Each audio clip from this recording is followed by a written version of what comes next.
The beginning of the season is here. 42 cars sit on the grid of the Daytona National Speedway in Daytona Beach, Florida, ready to roll. Anticipation and excitement are building for today's close quarter racing. The first and biggest of the Crown Jewel races is just moments away. The road to the championship starts here. It's the Daytona 500 on JRTV. Glad we can have you along for the ride as we start the near 8-month journey from green flag here in Daytona to checker flag in Fontana at the end of September. I'm Joe Rakowski, along with me in the booth is team owner of the pole-sitting car for the Daytona 500, Trey Bardo. And Trey, what a qualifying you guys had. Not only is Williams Seaman on pole for your team, but your other two cars, Matthew Burnett in the 24, Eli Brent in the 88, are starting inside the top 7. You brought 3 hot rods here to Daytona. Yeah, I'm very, very impressed and excited for these guys. They definitely showed up to, what's the word I'm looking for? Impress everyone, and I think they did just that, Joe. But you know that there's a lot of other guys that are out there hungry to go out here and win this thing, and I think we're going to be in for a treat. And really, no other team even comes close to the level of success you guys had here in qualifying. The closest one would be OSC Racing with Tegan Fox on the front row in the 59, but then the other two cars are starting back. 16th place for Chris Keselowski, 17th for Robert Ashford. Those are the only two teams, Me Motorsports and OSC Racing, that have all 3 cars starting inside the top 20 here today at Daytona. But Trey, you know Daytona, right? Starting position doesn't really mean all that much. You get shuffled easily. There's crashes that can happen. So starting position, well, good, especially for Seaman getting those 3 bonus points for pole position. In all reality, all that matters is the end of lap 40. Oh, 100%. Anything can happen between now and, like you mentioned, the checkered flag. And we're going to be watching the entire field just to make sure we don't miss anything. But we know how the super speedway goes. All it takes is one bad push, one misjudgment, and you're taking out, 10 other cars with you, and you got a lot of people upset. And how about, last week we had saw dominance from E-Cage Enterprises' Evan Hunter's team, where they finished 1-2 with Crown Junior winning the race, Raspberry finishing in second. Then their third car, Justice Adele, also got a top 10 finish. So Trey, E-Cage Enterprises last week at a short track showed that they had strength. How about here at the Super Speedway? Can anything transfer over from that race to this big 2.5-mile Super Speedway? Yeah, don't hit other cars. That's a big thing. But other than that, Joe, I think we are going from one type of racetrack to the complete opposite. Here, you shouldn't use any brakes whatsoever, right? You essentially want to be on the throttle the entire time. Though where we were right before this there was quite a few brakes going on there. You don't want to run into anyone. So I think we're going to go from, like I said, from one end of the track type to the exact opposite. And that's the beauty of having a rating system with a diverse schedule, right? You have that short track for the non-points race, the Budweiser Shootout. Then you come here to Daytona for the Daytona 500, high bank super speedway, pack style racing, all drafting stuff. And then, you move on. Next race is going to be out at a 1.5-mile racetrack in Las Vegas. The race after that, a flat 1-mile track. So for the team owners and for the drivers, they have to really work through this rating stuff and try to figure out what they want to use their ratings on. Do they want to have one track type that they're more focused on over the others? Do they want to try and make them all even? Let's see how it all plays out throughout the course of this very long season. As mentioned, nearly 8 months long. It'll be the last weekend of September when we take the checkered flag on the season. We're starting right here in the middle of February, so that's going to be a long, grueling season for these teams and drivers. But everyone's in it to see what they can do and compete for that DeWalt Cup Series championship. And as mentioned, it all starts here today at Daytona, Trey. And for all these drivers, while a bad race here doesn't mean you're out of it already, you want to have a good race. You want to always be in that chase position rather than having to dig yourself out of a hole early on in the season. Oh, yeah, 100%. I think these guys are going to be pushing for every spot they can get. I mean, like you mentioned, you definitely don't want to, fall off the back of this draft. There be no caution whatsoever, and then all of a sudden you're finishing last and, you're bottom of the barrel, right? Essentially, exactly how you don't want to start your season, like you mentioned, digging yourself out of a hole, which, with this rating series could be a easy thing to do depending on, your strategy and your owner's strategy and what they put it in, or it could be one of the hardest things you've had to do in your life was try to figure out how to get these cars where you want it to be, where you can be competitive. But that's all the drama that we love to see. Well, speaking of team owners and drivers, let's meet the drivers that are starting inside the top 5 here today, and their team owners, their car owners for the Daytona 500. As mentioned, William Seaman is on pole. He got those 3 bonus points, so he's currently leading the points before the green flag even falls here at Daytona. Driving for Me Motorsports, obviously, as mentioned, Trey up here in the booth is the team owner for that team. Then beside him is Tegan Fox for OSC Racing. Then number 59, Baby Rose's team. We'll have to see what she can do. And that number 59, OSC Racing, didn't show all that much pace at the short track in Myrtle Beach. Maybe they have the pace here at the High Bank Super Speedway. Nathan Stapleton in 3rd place. This is a combination that could really pull away with it if they could do things right. Driving for Otter Island Motorsports, Benny Watson's team. Nathan Stapleton, the driver, Benny Watson, the team owner. They each run rating series of their own.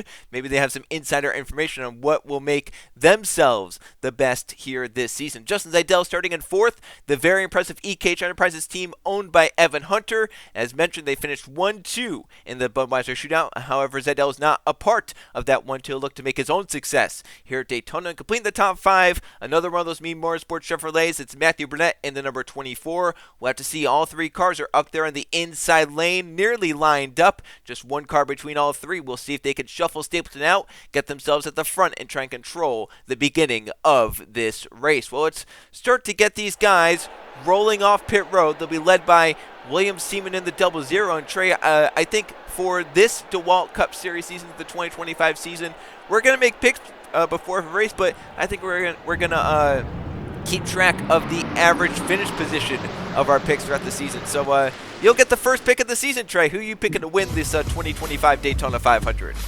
I'm going to go with a guy that's starting mid-pack on the outside lane, so probably not the best place you want to start, but I think he's going to do just fine. It's going to be that 16 of Max Davis, the guy in the DeWalt Ford. He's got a nice team going there, Joe. Looks like it's lightning fast.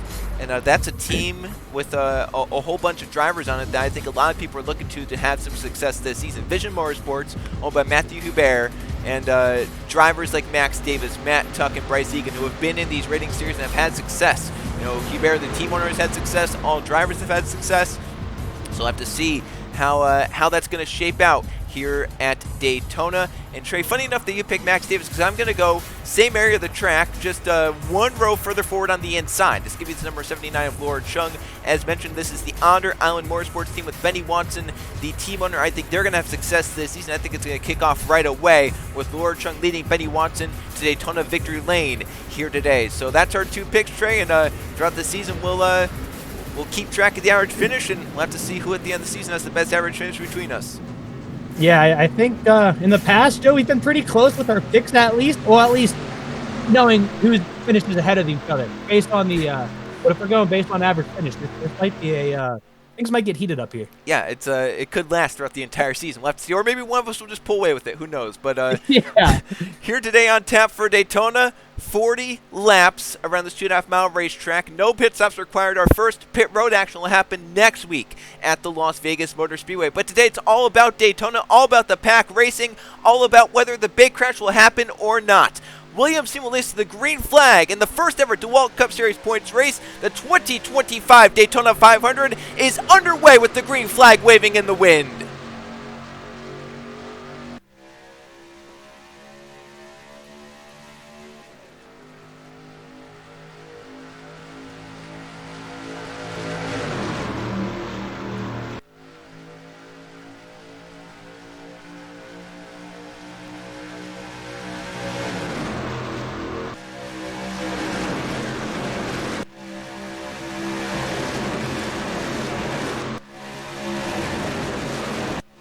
Well, Trey, Nathan Stapleton wasted no time. I think he knew William Seaman got those points for pole position, and he said, all right, you got those points, that's good on you, but I want to get this bonus point for leading the first lap of the season. Yeah, I hate to say it, though, but I think Burnett kind of helped him push by the 00. That's helping pass a teammate. I don't know how I feel about that.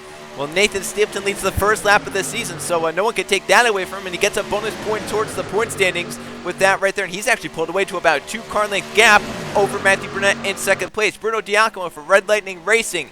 Ben Nowak, the team owner, is up to third, with Levi Schoens for Galway Automotive up to fourth. Eli Bright gets down in line in front of Schoens' teammate DeLello in fifth for Me Motorsports as they race up the back straightaway. Single file, but not for long. Here comes Diacomo to the inside. Burnett up the back straightaway into turns 3 and 4. Yeah, we're gonna have to see how these guys finish shuffle out here. They're just about now, or just a little bit ago, just got up to full speed here. So we'll have to see what all is gonna happen with this shuffle fest as they're still trying to figure out who wants to go where. Looks like Burnett wants to drop down in front of his teammate, but I think Seaman remembered what happened on that start and might, be like, maybe next time, right? But right now, this front pack is kind of stretching out a little bit here. I'm kind of impressed with it. Seems like the teams are pretty orderly, and you look back and it's three wide racing. Levi Shones ducked low on Matthew Burnett going for fourth.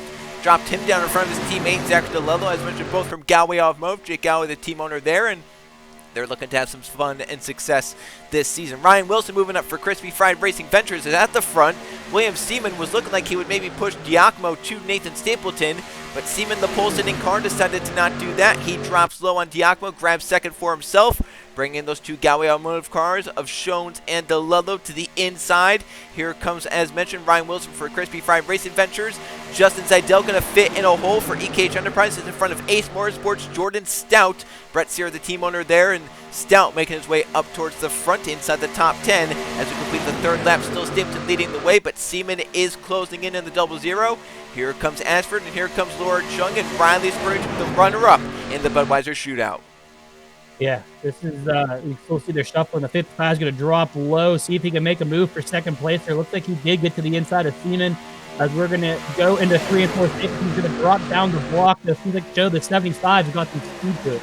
And Nathan Stapleton, so far early on, does have the speed to hold the lead and stay out in front and stay in control of this Daytona 500. DeLello, though, up to second place, trying to run him down. Has a little bit of help from Ryan Wilson in the number 48 car. However, Wilson's going to jump to the inside. Had a great push from Zeidel in the 38. And now they'll be going for second and third as Wilson drops down low. And he has a pretty nice run coming out of Nathan Stapleton. We'll see if that can contend all the way off turn 2 and up the back straightaway. So those two move high. Zeidel looks low. Has some help from Giacomo. The 48 getting a nice draft from the 75. Might actually pull himself clear this 38 into turn 3 and 4. It's oh so close. Can he drop down? He will. So Wilson will keep second for now. Zeidel in third. Giacomo in fourth. And Jordan Stout coming for fifth with Lord Chung, Riley Spurgeon, and Mathis Wells coming in the inside with them. So I hate to say it, but I think I see someone already falling off the back of the draft here at the very last. I don't know who it is. Is that the 11? Yeah, Matt Tuck. Yeah, 5 laps in, and he's already, looks like he already lost the draft. Essentially, Joe, something's going on with that Ford. It is not, it either doesn't have the top speed for it, or I don't know what, but that's not going to be a good day for them. No, that's a shocking driver and team combination to lose the draft. As we mentioned, when we went through our picks, you picked Tuck's teammate Max Davis to win this race, and I brought up Vision Motorsports has some pretty high standards, and they have a lot riding for them going into the season. And Matt Tuck was really the driver that everyone's going to look at to say, this is a guy who knows rating series and with that team owner as well. But it's not starting out well here in Daytona, but could always get the caution and get caught back up. Yeah, definitely. It's plenty of time left in this season. Like you said, it's going to be 8 months, so more than half of the year, Joe. That's quite a long time to try to get back. But yeah, definitely not the rank there. They're looking to start off here, but we'll have to see what they can bounce back with as someone who is having a great race is Stapleton, who is just commanding these 2 lanes right now. He gets out to about 2 car length gap, slowly brings them on back, and no one can really make a move on him. He's just really controlling at the moment. Bruno Giacomo has stayed with them for a lot of it, though. He stayed up towards the front of this field and currently rides in second place. Got a nice push from Jordan Stout to get close to Stapleton's back bumper, but not close enough to make a move into 3 and 4. But he carries that momentum all the way through 3 and 4. We'll see if he can make a move off the corner into the tri-oval. So far, no, but it looks like Jordan Stout is content at the moment, riding behind Giacomo to try and help him get by that Toyota at the front of Nathan Stapleton. So the front 3 get clear in single file. Stapleton's teammate Laura Chung is clear in 4th place, trying to join Nathan at the front. Then you have Riley Spurgeon, the runner-up as mentioned at Myrtle Beach. And then Mathis Wells for Atlanta Motorsports, Jay Reno, the team owner, up in 6th place. Those 6 get clear in single file, make it 7. But now Laura Chung's going to break that up in the 79 down to the inside for 3rd on Jordan Stout. He had no one go with it. That's an issue here at Daytona. Yeah.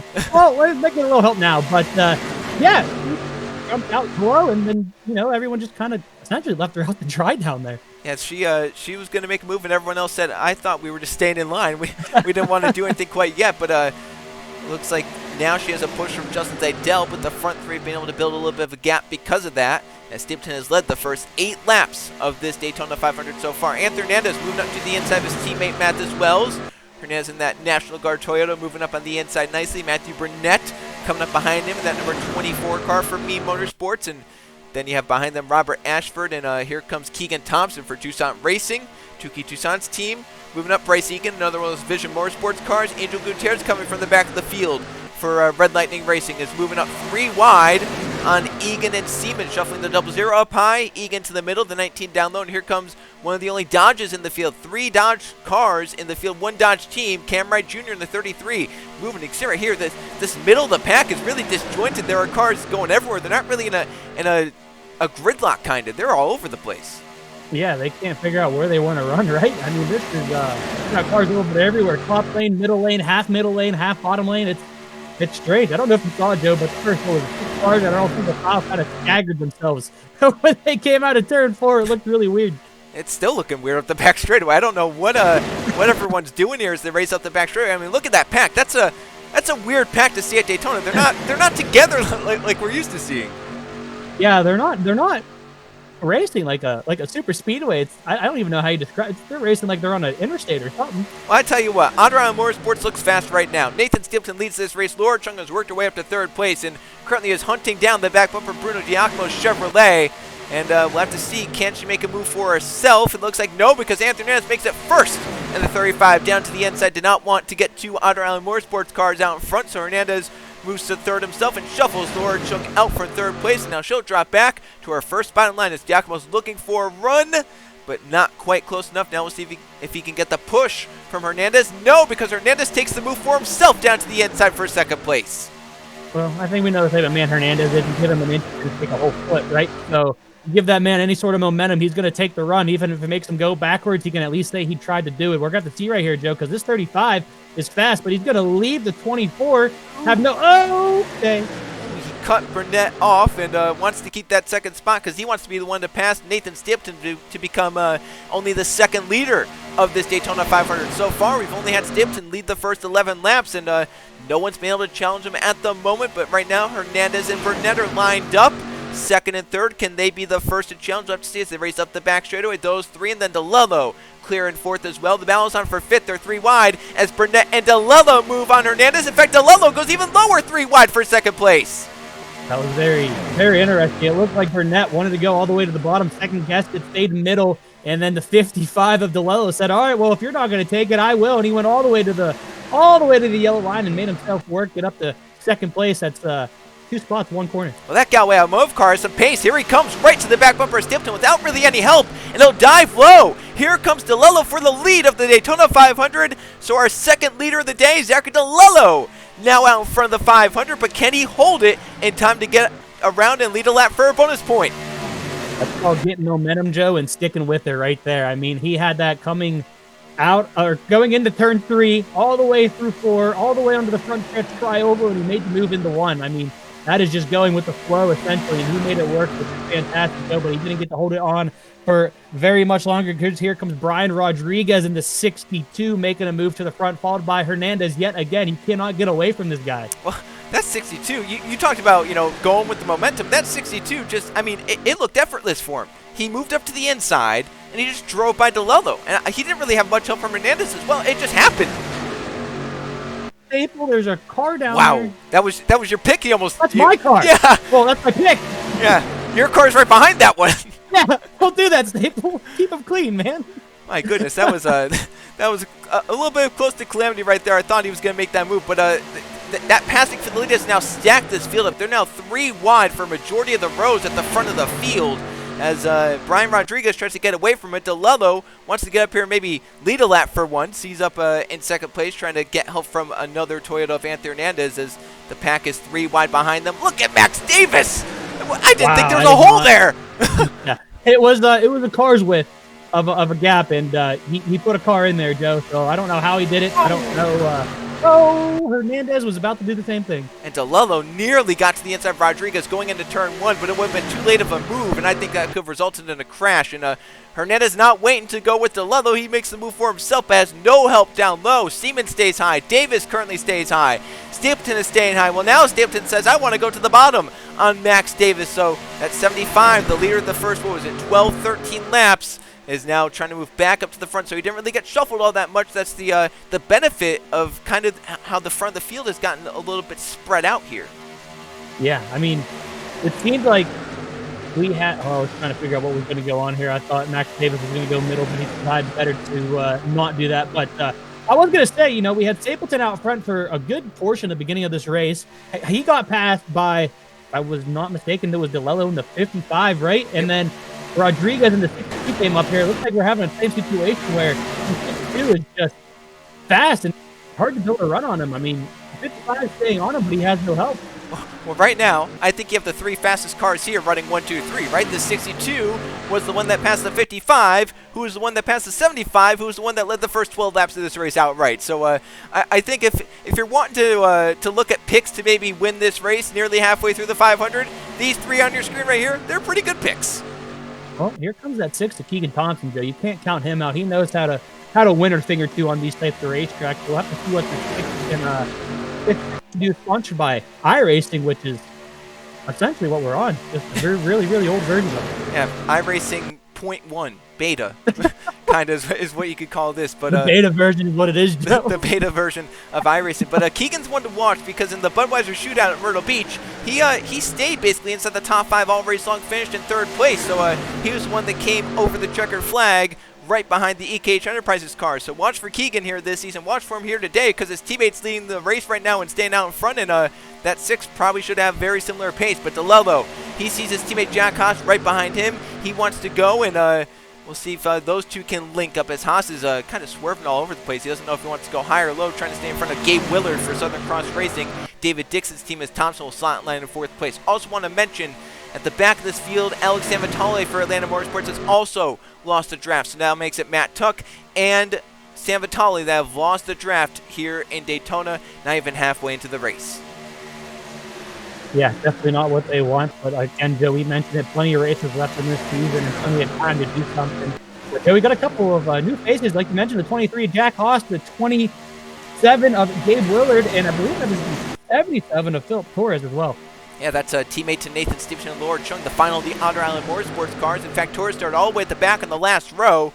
Here he is halfway through the 500, currently looking for a top 5 spot. And speaking of looking for spots, his teammate Nathan Stipton right in front of him is going for 2nd place. DeLello had taken it away from Stipton a lap ago. Staple takes it back. Jack Haas trying to get low, but also trying to get his teammate maybe low, Zachary DeLello, and that might actually work for both of them. I think the move that Haas made right there, it really helped him. Look at that move! No, three. Zachary DeLello, 3 wide move on Nathan Stapleton and Brian Rodriguez, and DeLello with teammate Jack Haas pushing him through is going to come around, and it looks like he might lead this lap. Oh, Joe, he did it. Oh, careful there, Rodriguez. There's a car below you. But, Joe, he did it for 2nd place. He says, well, if I did it for 2nd, I could try to do it for 1st. And, Joe, it worked out perfectly. That perfect slingshot move. You get that run, you just hang a left all the way down to that double yellow line, and you make it work. And now he has a friend, Jack Haas, with him. Jake Galway loving what he's seeing right now. His cars are running 1-2 here in the Daytona 500s. We're going to cross the halfway point next time by. Caution free so far, but some intense racing, and we've seen some very, very fast cars. Look at Stapleton. The run he's getting from Rodriguez up top nearly got clear of the inside lanes. Unfortunately, he has to stay up top 3 wide. His teammate Philip Torres fills the hole down low, and that 77 is going to work through to 2nd, but Zachary DeLello is trying to check out. Joe, notice right here, they shuffled out the 75 and the 62, 2 of the fastest cars. They put them up top 3 wide. And if they don't find a hole here, Joe, they're going to fall back pretty quickly no matter how fast their car is. I mean, you could have a blistering fast car, but it's going to be hard to do on that outside. Stapleton might find a gap in the middle row. He doesn't know if he wants to take it yet. Here's 2 teammates for Octavian Speeding's team. You have Jude Martinelli in the 94, Jacob Miller in the 95. They're lined up. Here comes Philip Torres. An amazing run down to the inside. Really had no help. Tyler Belladonna was not really close enough to give him a shove, but Torres had the run and took it anyway. And from last row on the grid, here's the 77 Philip Torres going to lead the 21st lap, it looks like, of the Daytona 500 if he can hold off Tyler Belladonna. That dodge, though, looks pretty quick off 4. Oh, he might put himself in the middle here, Joe. He might. I think he'll clear up the top. Close. He's going to want to take it. He's going to take it now. There it is. He did get to lead that lap, though, so he got a bonus point there. Now Tyler Belladonna, he wants to get his turn out front. The 07 now leads through turns 1 and 2. But as mentioned, 2 teammates for Octavian Speedings right behind. It's Jude Martinelli and Jacob Miller, 94-95, are lined up in a tray. I don't want to alert anyone, but there is lap traffic ahead. It's Matt Tuck. Fortunately, that car's not damaged, so it really shouldn't be too much of an issue, but it might hold up a lane for just a few moments as he gets up to speed again. If we catch him like this, Joe, which lane is he going to end up blocking and costing people? Yeah, where can you go if you're Matt Tuck? Because no matter where you go, there is a car there, and we'll have to see. Out of the way, I guess is what you can say, but you're not going to want to do that. You're going to want to stay in that position if something happens, especially with the way they're racing right now. Tim Gary, look at the run he has to the inside! Belladonna nearly cut him off, but Gary was down to the inside, called at the last second, and the 69 for Ace Motorsports, Brett Sierra's team, is going to move out in front on the 23rd lap, but now Angel Gutierrez for Red Lightning Racing wants to go 3 wide. A big push from Cam Wright Jr. for Zachary Fitzwater's team, Fitzwater Australia Racing, and then you have 2 Crispy Fried Racing Ventures cars with Chris Bacon, the team owner, Johnny Cox in the 8, and the 48 of Ryan Wilson. Yeah, we're still 3 wide, and I don't like it because we're coming up to the lap traffic, and these lines are getting pretty even, so I don't know if it's going to settle out at all. Actually, it might settle out here because this 19 looks like it's got a little bit of speed, so he might be able to pull a couple of guys along with him. Whoa! As soon as I said that, Joe, we're going to go 2 wide for the second place. I thought we were about to go 3 wide for the first. Johnny Cox and Ryan Wilson for Crispy Fried Racing Ventures are moving up, 2nd and 3rd, trying to work together to get by Angel Gutierrez for Red Lightning Racing as they race up the back straightaway.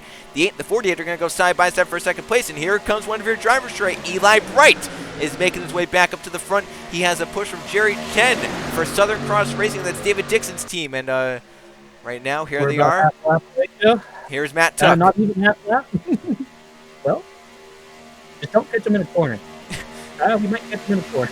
They might catch him exit the trial. We'll see. Gutierrez is going to look to go high. Matt Tuck goes high. Oh. And now Ryan Wilson's going to have a shot for the lead into turn 1 because of that. There he goes. He got there, Joe. This is not going to be good for these guys in these top 2 lanes right here. Until at 11 to get the speed, which looks like they caught up pretty quickly there. That definitely hurt Angel Gutierrez in that top 5.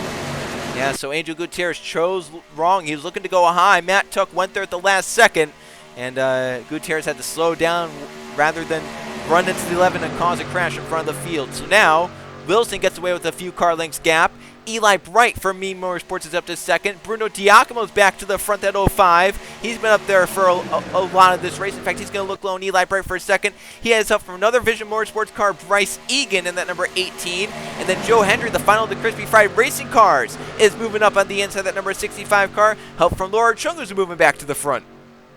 I still can't believe these guys are 3x3, Joe. This is impressive that they're keeping it clean. The front, 10 to 15 cars are all now 2 wide, which is probably good, but everyone else is, it's a traffic jam. Look at Bryce Egan. He's going to move low, but Joe Hendry was already down there. He'll look even lower. Will they be 3 wide? They will into turns 3 and 4. So Joe Hendry makes the big move, had the push from Lord Chung and had to take it to the inside. Couldn't lift off when they have a car in your back bumper.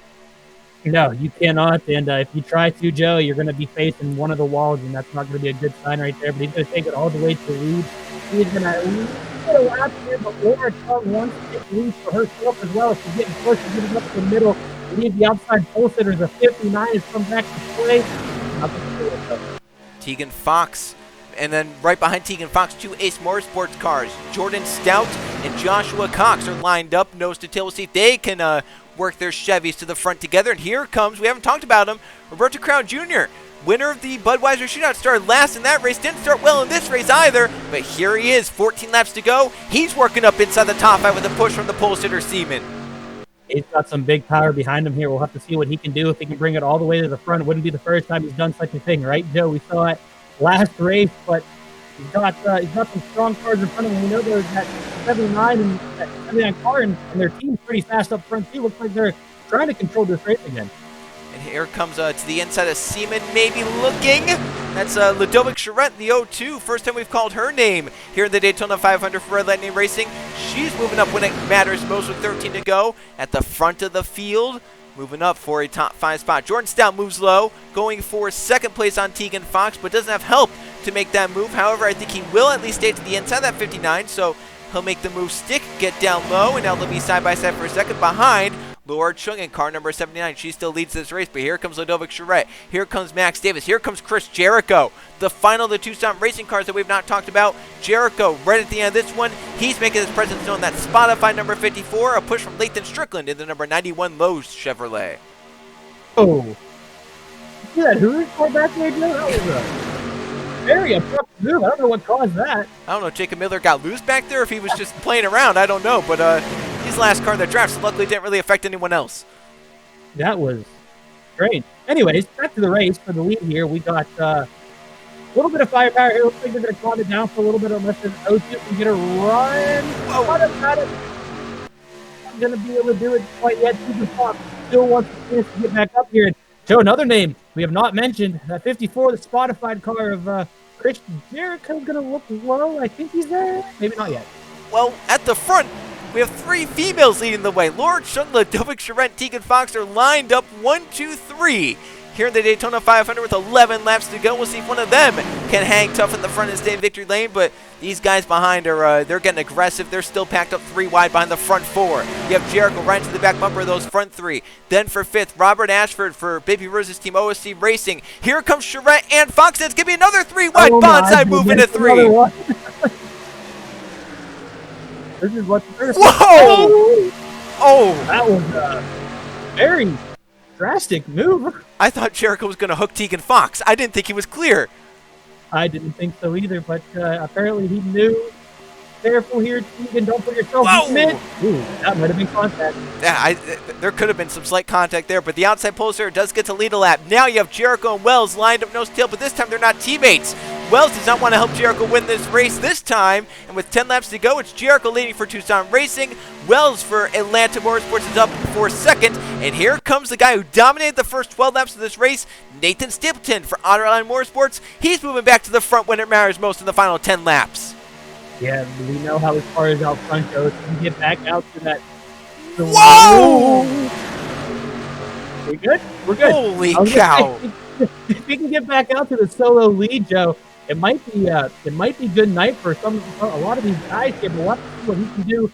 He's gonna lead this lap. He's gonna get out front and be clear. The question is, how is he gonna act with it? Yeah, because here comes Chris Keselowski for OSC Racing. He's trying to dive to the inside with a push for Matthew Burnett, but Stapleton's able to cover it off nicely. A great block there, and that Outer Island Motorsports driver. Burnett is going to get clear in third as well. Zachary DeLello is moving back up to the front. Remember, he had one of the stronger cars early on this race, like Nathan Stapleton did. Matthew Burnett knows that. He's going to jump low to block off DeLello. DeLello says, all right, I'll try and jump high and go somewhere else then. But that's going to open the inside for Cam Wright Jr. for Fitzwater Australia Racing. He's moving low with the push from Zidell's coming back to the front. Remember, Zidell started inside the top 5 here today in this race, coming back around to 8 laps to go in the 2025 Daytona 500.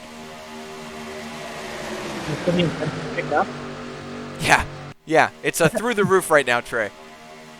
Well, we're going to have to see what happens. Stapleton, again, he's back out to that commanding lead. Burnett goes high. Now far low for him. He's going to be stuck on the top side. We got a couple of strong hitters on this bottom. Joe, going a little far back. That 62 is making his way back to the front. And Brian Rodriguez, who also had a strong car early on, he is on the inside, in fact, making a 3-wide move, putting Drew Webb to the middle of that number 45. That Valvoline car down the inside, a push from another fast car, Philip Torres. So these fast guys, they know, the pay window's open. Final 7 laps of the line, they need to get to lead this race now, otherwise they don't have a shot.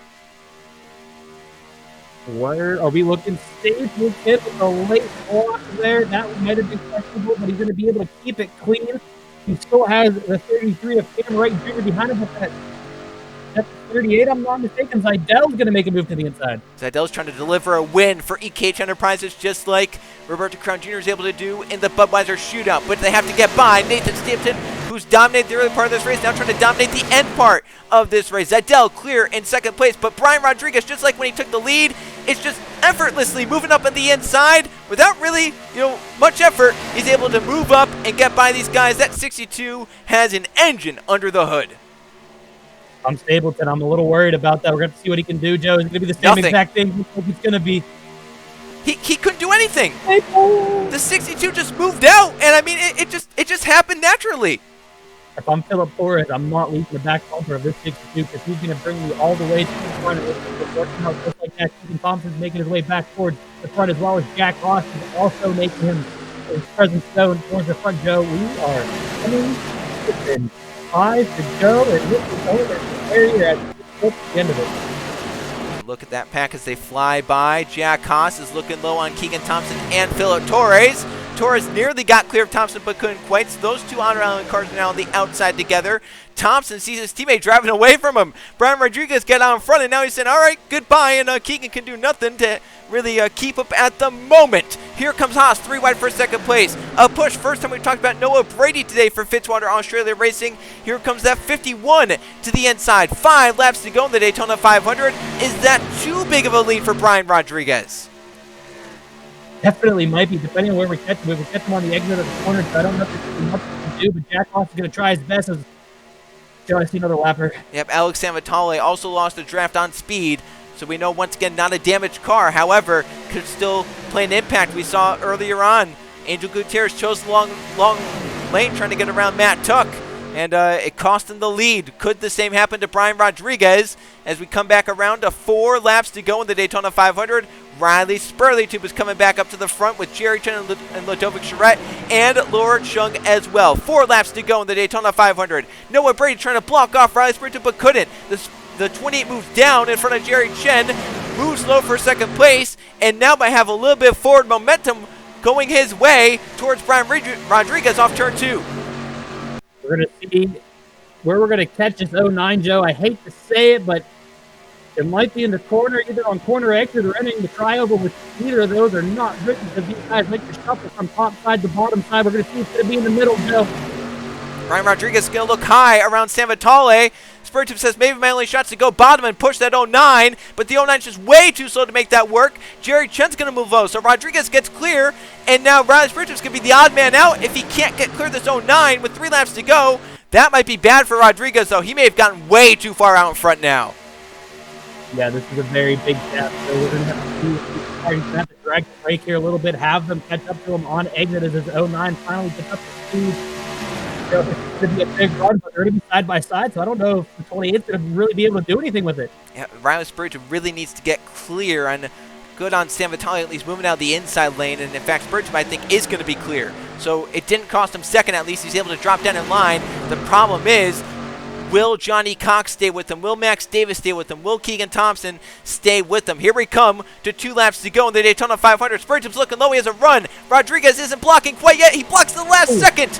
2 laps to go in the Daytona 500. Rodriguez still leads this race. He thwarted off that effort. Now can he thwart off the rest of them? 3 wide for second place.